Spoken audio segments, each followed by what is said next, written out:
नमस्कार बच्चों, ईश्वर से प्रार्थना है कि आप सब लोग कुशल होंगे। मैं Naseem teacher Saint Claret High School की ओर से आप सबका स्वागत करती हूँ। आप सब लोग अपने अपने घरों में स्वस्थ और सुरक्षित रहेंगे। कोरोना इस महामारी के कारण सारी दुनिया परेशान है। आवश्यकता होने पर ही घर के बाहर जाएं, मास्क पहनकर ही जाएं और हमेशा अपने हाथों को सैनिटाइजर से ही साफ करें। डॉक्टर और सरकार के द्वारा बताए गए सूचना का ही पालन करें। प्यारे बच्चों, अब आप लोग लॉकडाउन के कारण पढ़ाई में पीछे ना रहें, इसीलिए हमारी पाठशाला आपको हमेशा आगे देखना चाहती है। इसीलिए आप सब इसमें पूरा सहयोग दें। माता पिता से भी ये अनुरोध है। शैक्षणिक 2020 और 21 शुरू हो गया है, इसीलिए हमारी पाठशाला सेंट क्लारेट हाई स्कूल आपके हर समय में सेवा करने के लिए हाजिर है।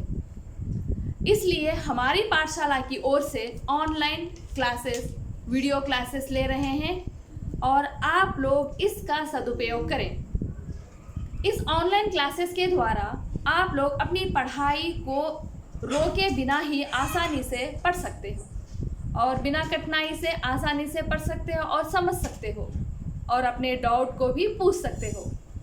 आज मैं हिंदी द्वितीय भाषा पाठ 8 का हिंदी द्वितीय भाषा कक्षा 8 का पहला पाठ हम होंगे कामयाब एक दिन पढ़ाने जा रही हूँ। उससे पहले हम हिंदी की कुछ विशेषता के बारे में पढ़ेंगे। हिंदी का इतिहास क्या है और कब से हिंदी भाषा का प्रयोग में लाया है, जानिए। बच्चों, हिंदी साहित्य का इतिहास देखेंगे। हिंदी साहित्य का इतिहास, हिंदी भाषा का प्रयोग कब से लाया है, देखें।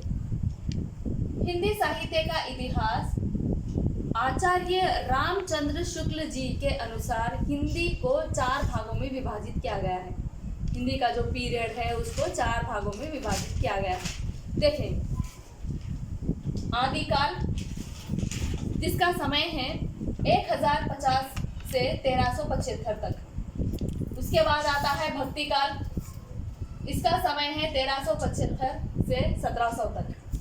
उसके बाद आता है रीतिकाल, उसका समय है 1700 से 1900 तक। उसके बाद हम देखते हैं आधुनिक काल, उसका समय है 1900 से आज तक। देखो बच्चों, इस तरह से आदिकाल का समय हम पढ़ेंगे। सन 1050 से ही हिंदी भाषा को प्रयोग में लाया जा रहा है।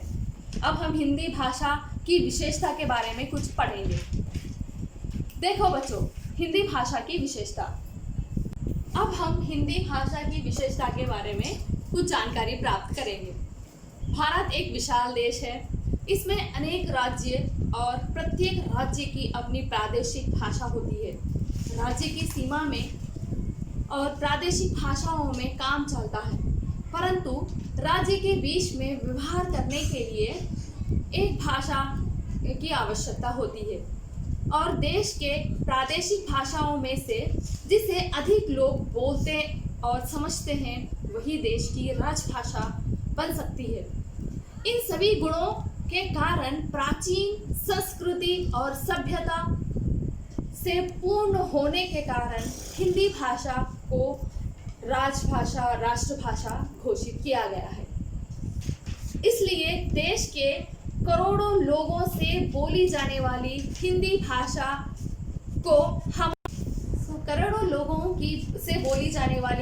भाषा को हमारे संविधान ने राष्ट्रभाषा घोषित की और अंतर्राष्ट्रीय और या फिर अंतर प्रांतीय और अखिल भारतीय व्यवहारों के लिए भी हिंदी का उपयोग किया जाता है। प्रत्येक राज्य में वहाँ की प्रादेशिक भाषा राज्य भाषा बनी है। हिंदी भाषा की एक विशेषता ये भी है कि इसमें निर्जीव वस्तुओं के लिए भी लिंग का निर्धारण होता है और हिंदी एक व्यवहारिक भाषा है। इसमें अंग्रेजी की या फिर भांति कई कई रिश्तों के लिए भी एक ही शब्द से काम नहीं चल पाता। प्रत्येक संबंध के लिए अलग अलग शब्द होते हैं। हिंदी भारतीय संस्कृति की आत्मा है। हिंदी भाषा विशाल जनसमूह की भाषा जो सीमाओं के बंधन को तोड़कर आज भी वैश्विक स्तर पर अपनी पहचान बना रही है। वैसे तो प्रत्येक भाषा की विशेषता होती है कि वे व्यक्ति के विचारों और मनोभावों को स्पष्ट एवं प्रभावित रूप से व्यक्त करने का एक माध्यम। हिंदी भाषा की विशेषता शुद्ध है और अन्य भाषाओं से और भी खास बनाती है। हिंदी को उद्भव भाषाओं की जननी देव भाषा संस्कृत से हुआ है, जो आज भी तकनीकी क्षेत्र, कंप्यूटर्स आधारित और प्रौद्योगिक कृत्रिम बौद्धता और इत्यादि में प्रयोग के लिए भी सर्वाधिक उपयुक्त भाषा मानी जाती है। हिंदी की वर्णमाला दुनिया की सर्वाधिक व्यवस्थित वर्णमाला है। इसमें स्वरों और व्यंजनों को अलग अलग व्यवस्थित किया गया है। इसके अतिरिक्त सभी वर्णों को उनकी उच्चारण की स्थानादि की विशेषताओं के आधार पर रखा गया है। नागरी है और इसमें प्रत्येक ध्वनि के लिए एक निश्चित लिपि चिन्ह का प्रयोग होता है। आइए देश को पुनः विश्व गुरु बनाने के साथ ही हिंदी को भी विश्व भाषा बनाने का संकल्प करें। हिंदी भाषा को हम आसानी से सीख सकते हैं। पहल वर्णमाला, मात्राएं, पाराखड़ी, फिर ये 2-2 अक्षर वाले शब्द, 3 अक्षर वाले शब्द बनाकर फिर पढ़ने का प्रयत्न करें। वाक्य बनाना, फिर हिंदी से अंग्रेजी में अनुवाद करना सीखें। हिंदी में संयुक्ताक्षर देखिए बच्चे, अभी हम कुछ देखेंगे। संयुक्ताक्षर, हिंदी में संयुक्ताक्षर मतलब देखिए यहाँ पर पिक्चर, यहाँ पर हम देख रहे हैं आधा का और पूरा चा है। तो यहाँ पर इका अक्षर और चा अक्षर 2 अलग अलग अक्षर से मिलकर एक शब्द बना है। देखिए ये का आधा 2 अलग अक्षर है, चा अलग अक्षर है, पिक्चर 2 अलग अलग अक्षरों से ही जो बनने वाला शब्द है उसको संयुक्ताक्षर कहते हैं। यहाँ देखिए भक्त, आधा का पूरा ता अलग अलग अक्षर से मिलकर एक शब्द बना है। यहाँ पर भी देखिए आधा का और पूरा या क्या। इस तरह से बच्चों हम देख रहे हैं द्वित्वाक्षर है। द्वित्वाक्षर मतलब यहाँ पर देखिए शक्कर, आधा का और पूरा का 2 भी सेम अक्षर है, इसीलिए इसे द्वित्वाक्षर कहते हैं। यहाँ पर भी देख सकते हैं चा, आधा का पूरा का ई की मात्रा, चक्की, सुग्गा। इस तरह से बच्चों अभी संयुक्ताक्षर और द्वित्वाक्षर हो गया। अभी हम देखेंगे काल। काल को हिंदी में 3 भागों में विभाजित किया गया है, देखेंगे। जैसे कि भूतकाल, पास्ट टेंस, भूतकाल जिसे पास्ट टेंस कहते हैं। उसके बाद दूसरा है वर्तमान काल जिसे प्रेजेंट टेंस कहते हैं। भविष्यत काल फ्यूचर टेंस, भूतकाल, वर्तमान काल और भविष्यत काल। भूतकाल का एक अक्षर मैं यहाँ दे रही हूँ, देखिए बच्चों। राम कल हैदराबाद गया था। राम कल हैदराबाद गया था मतलब जो हो चुका है। राम हैदराबाद कल जा चुका है, इसीलिए ये पास्ट टेंस में आएगा या फिर भूतकाल में आएगा। अभी हम देखेंगे वर्तमान काल में राम खाना खा रहा है। राम खाना खा रहा है, तो यहाँ पर देखिए अभी वो काम चल रहा है, अभी काम चल रहा है, इसीलिए इसे प्रेजेंट या फिर वर्तमान काल कहते हैं। उसके बाद बच्चों देखिए भविष्यत काल, फ्यूचर टेंस। फ्यूचर टेंस मतलब जो आने वाला है, जो होने वाला है। आप कल हमारे घर आइए, मतलब हम उन्हें बुला रहे हैं, कल आइए। जो आने वाला जो कल है उसमें आने के लिए बता रहे हैं। ये क्या है, फ्यूचर टेंस में आता है। देखो बच्चों, व्याकरण की दृष्टि से हिंदी को आसानी से सीख सकते हैं। देखिए, व्याकरण की दृष्टि से देखें तो संज्ञा, यहाँ पर देखिए संज्ञा जो नाउन कहते हैं, जो शब्द किसी व्यक्ति, वस्तु, पशु पक्षी, स्थान आदि के नाम का बोध कराने वाले शब्द को संज्ञा कहते हैं। देखिए बच्चों, संज्ञा जो शब्द किसी व्यक्ति, वस्तु, पशु पक्षी, स्थान आदि के नाम का बोध कराने वाले शब्द को संज्ञा कहते हैं। मतलब कौन से व्यक्ति का नाम, जानवर का नाम, चीज का नाम जो बताते हैं, ऐसे शब्द को संज्ञा कहते हैं। उदाहरण के लिए देखिए यहाँ पर राम, मतलब हमारे कई नाम होते हैं ना, राम, लक्ष्मण, क्या है, और इस तरह से कई ऐसे नाम हैं जो व्यक्ति के नाम से पुकारा जाता है, उसको नाम को संज्ञा कहते हैं। वस्तु, कई वस्तुओं का हम प्रयोग करते हैं, उन वस्तुओं के नाम का बोध होता है, इसीलिए संज्ञा कहते हैं। यहाँ पर देखिए जैसे पशु और पक्षी है, जैसे यहाँ पर शेर के बारे में बताया गया है, ये भी संज्ञा में आता है। और हैदराबाद, कौन से भी स्थान का नाम, जैसे कि दिल्ली है, मुंबई है, आगरा है, सो इस तरह से हैदराबाद भी यहाँ पर है। सो इसीलिए हैदराबाद एक स्थान का नाम है, जो स्थान का नाम का बोध होता है, ऐसे शब्द को संज्ञा कहते हैं आदि। सो संज्ञा के द्वारा भी हम हिंदी को आसानी से सीख सकते हैं। बच्चों, अब हम सर्वनाम पढ़ेंगे। देखो बच्चों, सर्वनाम संज्ञा के स्थान पर आने वाले शब्दों को सर्वनाम कहते हैं।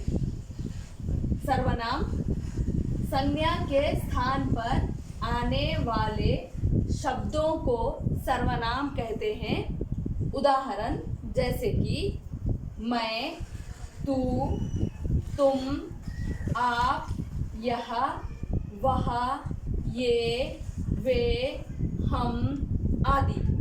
यहाँ पर नाम का प्रयोग नहीं हो रहा है, उसके स्थान पर हम जैसे मैं, तू, तुम, आप, यह, वह, ये, वे, हम आदि का प्रयोग कर रहे हैं। उसके बाद बच्चों, व्याकरण में हम अब देखेंगे क्रिया। देखो बच्चों, संज्ञा या सर्वनाम के द्वारा किया गया काम को बतलाते हैं, ऐसे शब्दों को क्रिया कहते हैं। मैं फिर दोहरा रही हूँ बच्चों, सुनिए। क्रिया संज्ञा या सर्वनाम के द्वारा किया गया काम को बतलाने वाले ऐसे शब्दों को क्रिया कहते हैं। उदाहरण के लिए देखिए, आना, जाना, दौड़ना, लिखना, पढ़ना, कुछ बनाना। यहाँ पर काम का होना प्रकट हो रहा है, यहाँ कोई नाम नहीं है, तू, मैं ऐसा भी नहीं है।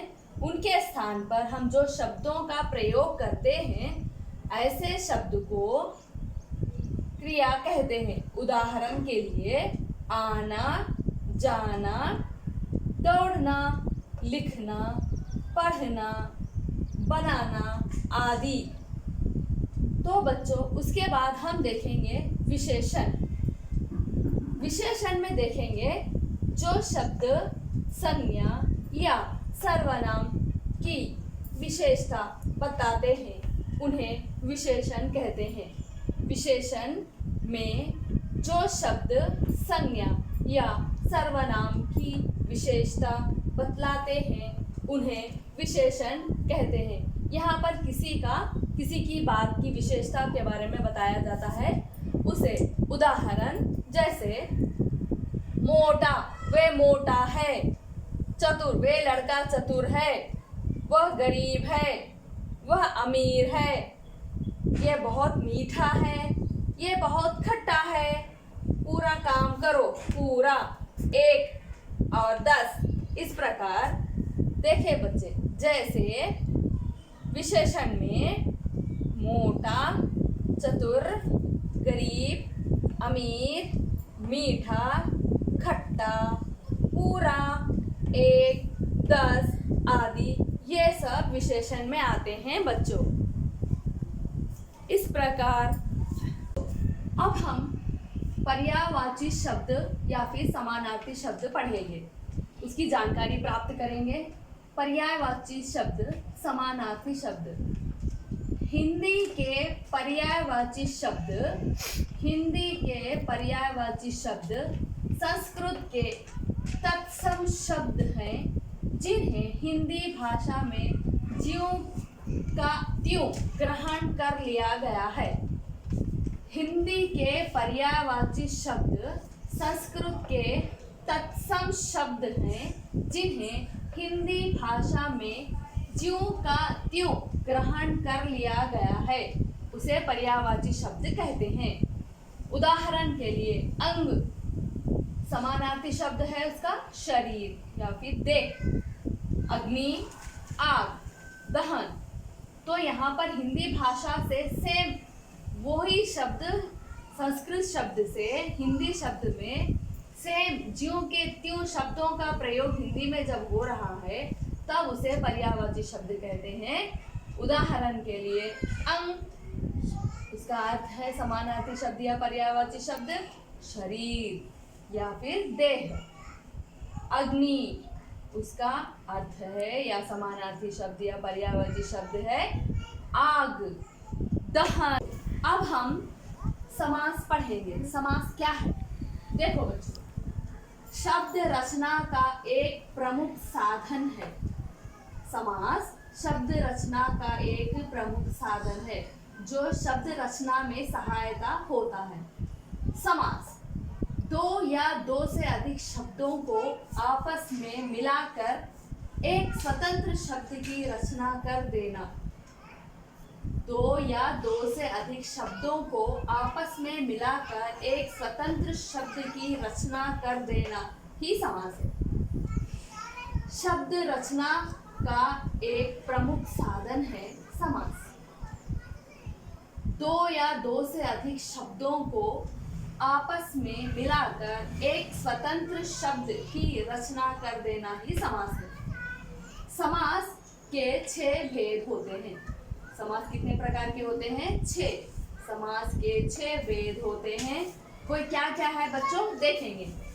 अव्ययी भाव समास, अव्ययी भाव समास, तत्पुरुष समास, तत्पुरुष समास, द्विगु समास, द्विगु समास, द्वंद्व समास, द्वंद्व समास, कर्मधारय समास, कर्मधारय समास, बहुव्रीहि समास, बहुव्रीहि समास। अब हम संधि देखेंगे। संधि हिंदी व्याकरण में संधि का महत्वपूर्ण स्थान होता है। परिभाषा, जो अक्षरों के मेल से जो विकार होता है, जो अक्षरों के मेल से जो विकार होता है उसे संधि कहते हैं। पूर्व पद के अंतिम अक्षर में पर पद के प्रथम अक्षर में ये विकार होता है।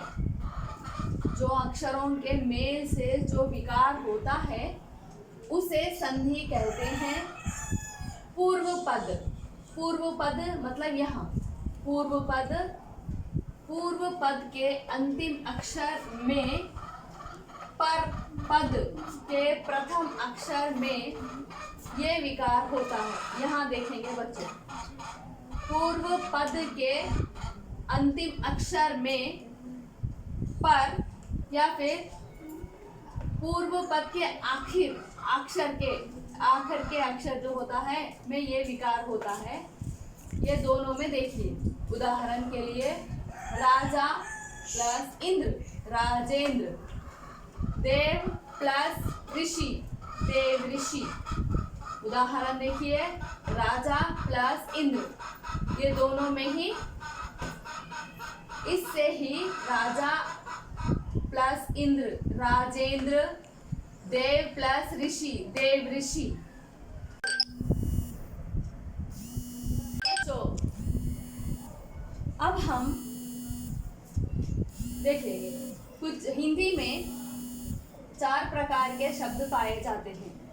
हिंदी में 4 प्रकार के शब्द पाए जाते हैं जो सीखने में बहुत सहायता देते हैं। तत्सम शब्द, तद्भव शब्द, देशज शब्द, विदेशज शब्द।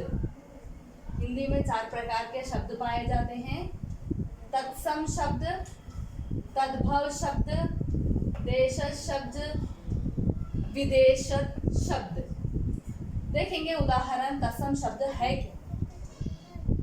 जो शब्द संस्कृत के हैं और जैसे के तत्सम, जैसे के तैसे हिंदी में प्रयुक्त होते हैं उसे तत्सम शब्द कहते हैं। संस्कृत भाषा में जो शब्द होते हैं सेम वही शब्दों को जब हिंदी में प्रयोग करते हैं, ऐसे शब्दों को तत्सम शब्द कहते हैं। जो शब्द संस्कृत के हैं और जैसे के तैसे हिंदी में प्रयोग होते हैं उसे तत्सम शब्द कहते हैं। उदाहरण के लिए आश्रय, ये संस्कृत शब्द है।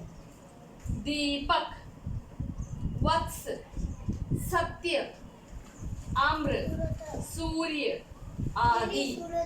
आश्रय, दीपक, वत्स, सत्य, आम्र, सूर्य आदि, ये सब तत्सम शब्दों में आते हैं। ऐसे शब्द हिंदी में अगर प्रयोग करेंगे तो ये शब्द तत्सम शब्द कहलाते हैं। अभी देखेंगे दूसरा तद्भव शब्द क्या है। जो शब्द संस्कृत शब्दों से बनकर भी कुछ परिवर्तन के साथ हिंदी में आ गए हैं वे तद्भव शब्द हैं। संस्कृत शब्द को हिंदी में जब बदला कर लिखा जाता है तो वे तद्भव शब्द कहते हैं। जो शब्द संस्कृत शब्दों से बनकर भी कुछ परिवर्तन के साथ हिंदी में आ गए हैं वे तद्भव शब्द हैं। उदाहरण के लिए आसरा, जैसे कि हम यहाँ पर देख रहे हैं आश्रय संस्कृत शब्द है, लेकिन जब हिंदी में जब आता है तो वह आसरा बन जाता है। ऐसा शब्द तद्भव कहलाता है। दीपक जो तत्सम शब्द है हिंदी में इसको दिया कहते हैं। वत्स जो तत्सम शब्द संस्कृत का है वे हिंदी में जब आता है तो बच्चा हो जाता है। सत्य जो संस्कृत शब्द है तत्सम शब्द है, हिंदी में इसको सच कहते हैं। आम्र जो तत्सम संस्कृत शब्द है हिंदी में आम कहलाता है। सूर्य जो तत्सम शब्द है हिंदी में इसे सूरज का प्रयोग करेंगे। तो ये सब संस्कृत। तो अब हम हिंदी में देश शब्द पढ़ेंगे। देश शब्द जो शब्द प्राचीन भारतीय अनार्य भाषाओं से, बोलियों से अथवा आवश्यकता अनुसार बने थे वे देश शब्द हैं। फिर दोहराती हूँ, देखिए। देश शब्द जो शब्द प्राचीन भारतीय अनार्य भाषाओं से, बोलियों से अथवा आवश्यकता अनुसार बने थे वे देश शब्द हैं। उदाहरण के लिए दीदी, रसगुल्ला, गाड़ी। उदाहरण के लिए दीदी, रसगुल्ला, गाड़ी आदि। बच्चों, अब हम विदेशी शब्द देखेंगे जो हिंदी में अधिक प्रयोग भी होते हैं। जो शब्द विदेशी भाषाओं में से लिए गए हैं, जो शब्द विदेशी भाषाओं में से लिए गए हैं वे विदेशी शब्द कहलाते हैं। हिंदी में अंग्रेजी, अरबी और फारसी के शब्द अधिक पाए जाते हैं। जो शब्द विदेशी भाषाओं में से लिए गए हैं वे विदेशी शब्द हैं। हिंदी में अंग्रेजी, अरबी और फारसी के शब्द अधिक पाए जाते हैं। तुर्की, फ्रांसीसी और पुर्तगीज भाषाओं के शब्द कुछ कम मात्रा में मिलते हैं। उदाहरण के लिए देखेंगे बच्चों, स्कूल। स्कूल ये विदेशी शब्द है। हिंदी में अगर ये विदेशी शब्द आया तो विदेशी शब्द कहलाता है स्कूल।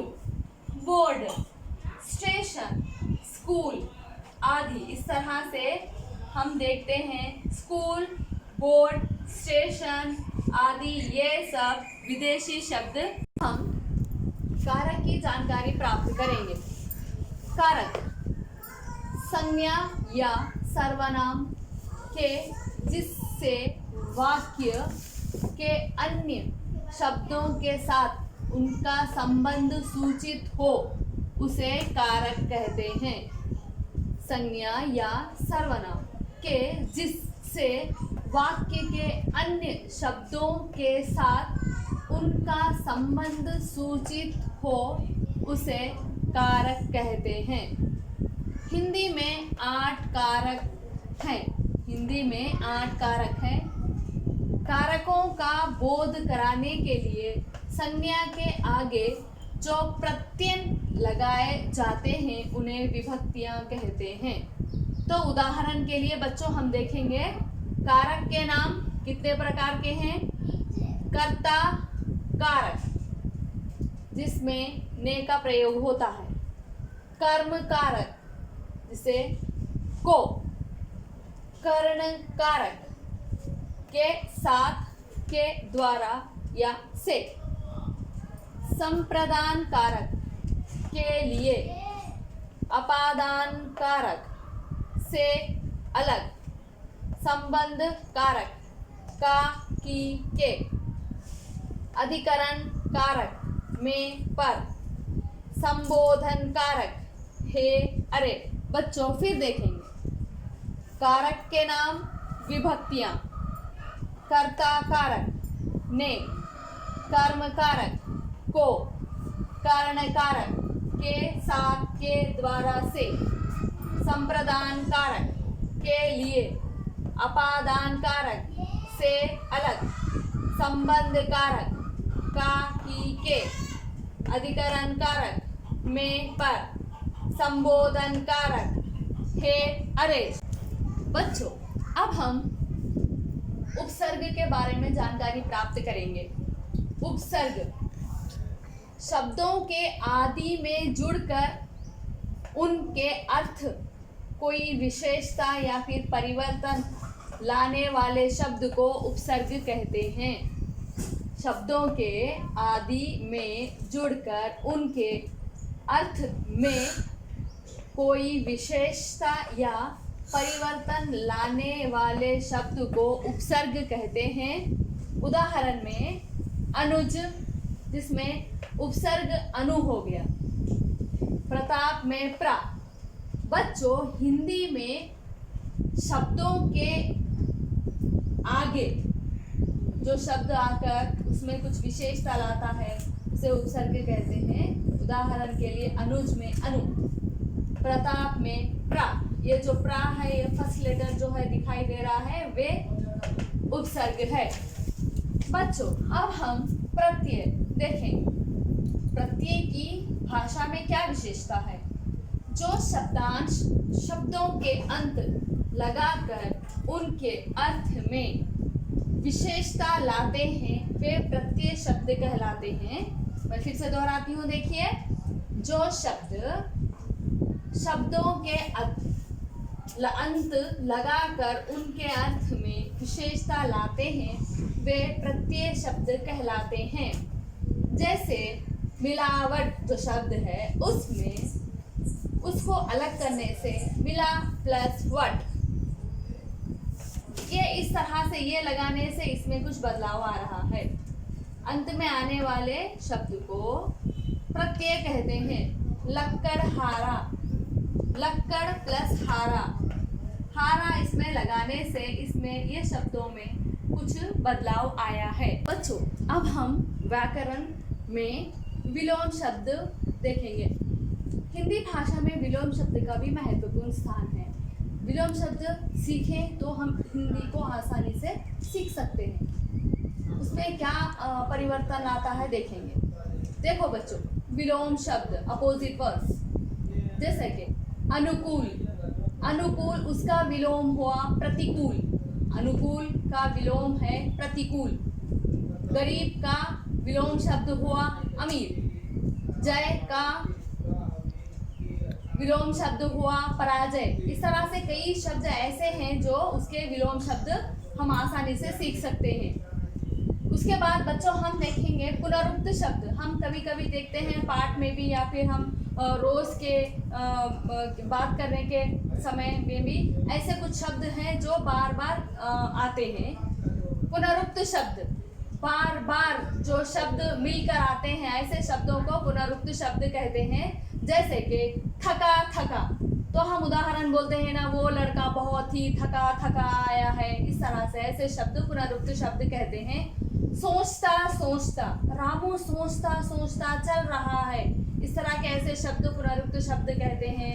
जैसे कि पीछे पीछे, तो यहाँ पर देखेंगे बच्चे, पीछे पीछे ऐसे शब्द हैं जो हिंदी भाषा में या फिर रोज इस्तेमाल करने की भाषा में ऐसे शब्द भी हम देखने को मिलते हैं। ऐसे शब्द पुनरुक्त शब्द कहते हैं जो एक साथ मिलकर सेम शब्द आते हैं। ऐसे शब्दों को पुनरुक्त शब्द कहते हैं। बच्चों अब हम हिंदी में कुछ ऐसे युग्म शब्द भी होते हैं। युग्म शब्द का मतलब क्या है? हम रोज जैसा बात करते हैं उसमें ऐसे शब्द भी आते हैं जो युग्म शब्द कहलाते हैं। जैसा कि इधर उधर, वो लड़का इधर उधर घूम रहा है, ऐसा शब्द। हाथ मुंह, बाहर से अंदर आते समय हाथ मुंह धोकर आना, ऐसे शब्द युग्म शब्द कहलाते हैं। उलट पुलट, मैंने सारी पुस्तकें उलट पुलट कर दी, ऐसे शब्द ये हमेशा एक साथ मिलकर आते हैं। ऐसे शब्द युग्म शब्द कहलाते हैं। उदाहरण के लिए देखिए, इधर उधर, हाथ मुंह, उलट पुलट, ऐसे शब्द युग्म शब्द कहलाते हैं।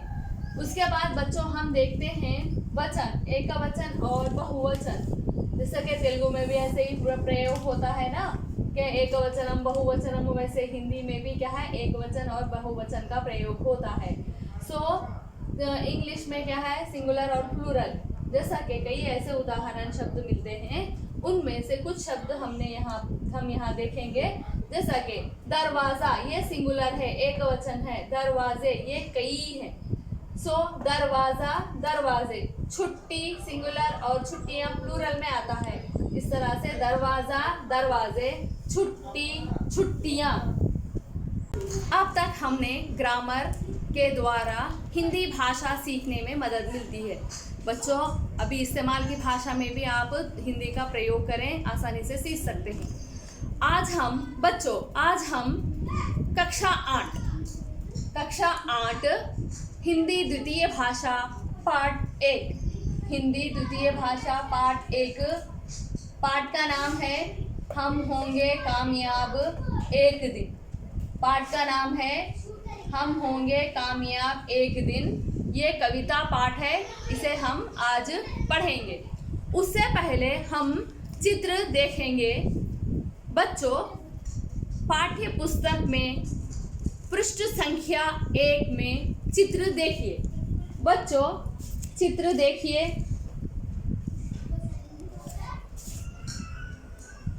चित्र देखिए।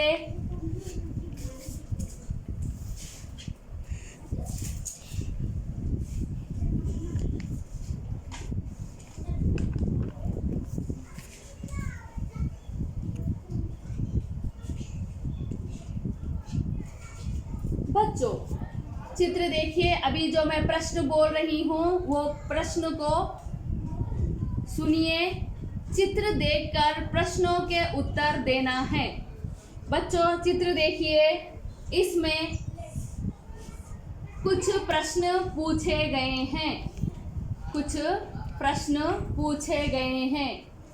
प्रश्न है, पहला प्रश्न है, चित्र में क्या क्या दिखाई दे रहा है? चित्र में क्या क्या दिखाई दे रहा है? बच्चों, आप उस चित्र को ध्यान से देखिए। बच्चों, उस चित्र को ध्यान से देखिए। चित्र में क्या क्या दिखाई दे रहा है, ये प्रथम प्रश्न है। चित्र में एक पेड़ है। आप चित्र देख रहे हो ना बच्चों? चित्र ध्यान से देखिए। मैं कुछ प्रश्न पूछ रही हूँ, उसका समाधान देने का प्रयत्न करें। उसका उत्तर मैं दे रही हूँ, बाद में आपको लिखना पड़ेगा। देखिए, चित्र में एक पेड़ है जो आप देख रहे हैं। चित्र में एक पेड़ है जो आप देख रहे हैं। पेड़ के नीचे, पेड़ के ऊपर, पेड़ के नीचे, पेड़ के ऊपर विभिन्न देशों के लोग, विभिन्न अलग अलग देशों के लोग पुस्तक लेकर पढ़ रहे हैं। देखो बच्चों, पुस्तक लेकर पढ़ रहे हैं। आप लोग भी पढ़ते हो ना? वो भी पेड़ के ऊपर कुछ बच्चे, पेड़ के नीचे कुछ बच्चे पुस्तक लेकर पढ़ रहे हैं।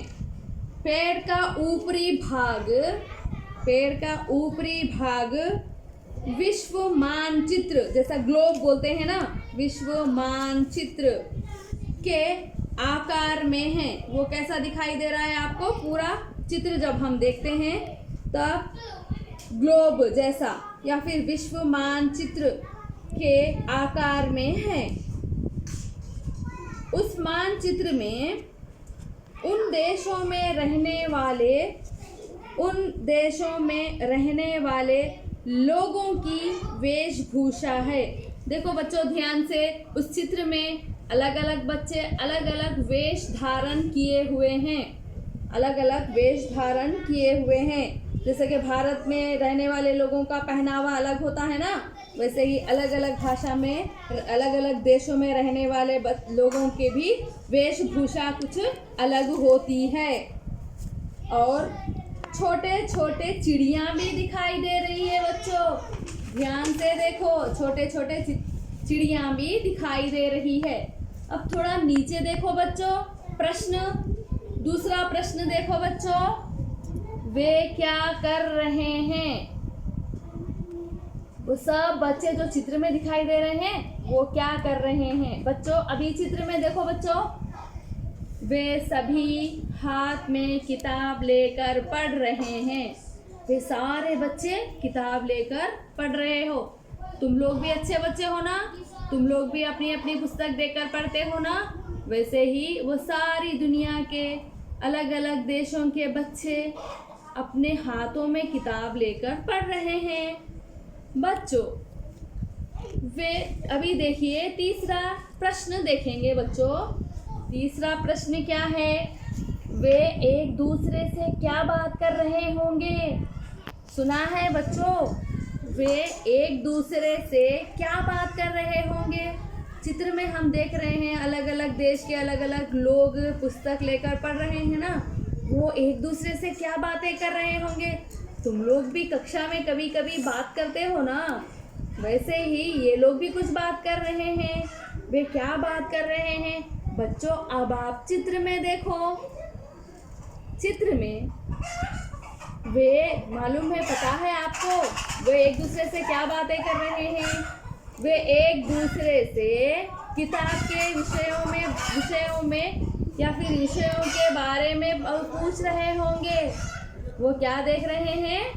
वे क्या पूछ रहे हैं? वे एक दूसरे से किताब के विषयों के बारे में पूछ रहे होंगे। बच्चों, इस तरह से आपको ये चित्र कैसा लगा? और चित्र में आपने वो चित्र देखकर क्या क्या सीखा, उसके बारे में भी अपनी पुस्तक में लिखना ज़रूरी है।